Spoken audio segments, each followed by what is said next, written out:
For most of us, diversity and inclusion in the workplace is seen as desirable from both the social justice and business case perspective. If we feel valued at work, regardless of who we are, that improves morale and productivity. But the question of what actually works when it comes to diversity and inclusion interventions isn't as clear as we may think.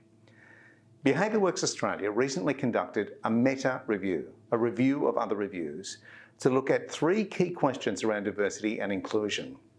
What types of interventions have been examined in the literature and how effective are they? What are the outcomes linked to these interventions? And what types of diversity are targeted by these interventions? This work started because a few years ago we were working with organisations that wanted to make a difference in diversity and inclusion, and they didn't know where to start. And when we had a look at the research, it was really difficult to get practical information to guide organisations and inform them on what to do. There were a lot of theories and complicated models of diversity and inclusion out there. And in fact, one of my favourite quotes from some researchers in this area is that we know a lot about the disease of workplace inequality, but not so much about the cure. And so this work aims to do just that. We wanted to have a look at the research and draw together studies from many different areas to tell us what interventions organisations can carry out, what works, and what outcomes they might expect. Diversity is about the mix of people in your organisation. We'll talk about a spectrum of differences, things like age, gender, disability, race. Workplace inclusion, on the other hand, is about staff feeling like they belong, that they're connected, respected, valued, and that they can participate and make a difference. Because most of the research in this area is fragmented, many organisations embark on D&I policies without clear goals about what good or bad outcomes to expect. This review tried to categorise the different interventions into one system. We looked at 37 different review articles across 13 years, and taking all of these workplace diversity and inclusion interventions, we grouped them into 12 different categories.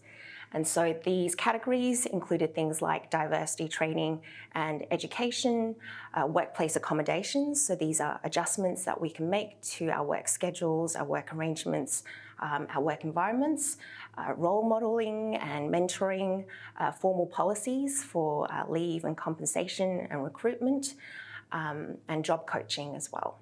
We then mapped these interventions to all the different outcomes that have been associated with them in the research. And we saw as many as 22 different outcomes. So these are things like changes in attitude, changes in learning and knowledge, changes in behaviour, as well as things like greater diversity in the staff in an organisation, greater work productivity, greater job satisfaction as well.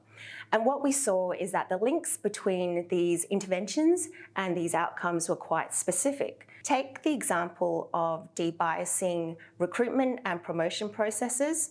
Now, this can tell us whether an organisation will be more diverse in its staff makeup, but it doesn't tell us anything about how inclusive the organisation is.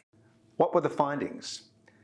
Physical workplace accommodations do have a positive impact on employees. Providing access, clean air, good lighting, reducing distractions, they all help. But what about diversity training or gender quotas? Do they change attitudes and behaviours? First up, we should acknowledge that there isn't a simple answer. No single intervention outperformed all others on several different grounds. What we saw was workplace accommodations, for example, job coaching, they tended to show positive outcomes, particularly for age and disability dimensions of diversity. The other thing to keep in mind with diversity training that is really important to consider how it's delivered. So things like, is the training mandatory or is it voluntary? How long is the training for? Is it for 1 hour and it's online? Or is it something that's more than 4 hours? It's an ongoing thing through multiple sessions. Are you being lectured to? Are you reading something? Or is it active? Are you carrying out role play or simulation training? Is there social interaction between different groups? So all of these factors are arguably more important than whether your organisation is doing diversity training by itself. So ideally, workplaces are where we bring together lots of people from different backgrounds. They're working together on one common goal, and we know from the research that these are the conditions that help reduce prejudice. But by the same token, we also know that unfortunately workplaces are also places where people can experience exclusion and discrimination and prejudice as well. What can organisations do? Well, firstly, know that there isn't a one-size-fits-all solution. There isn't a silver bullet, but there are many, many different types of solutions that they can try. So make sure you think about what outcomes you want to achieve and be aware of the outcomes to expect from these interventions too. Many organisations have good intentions when it comes to diversity and inclusion and see the benefits they bring.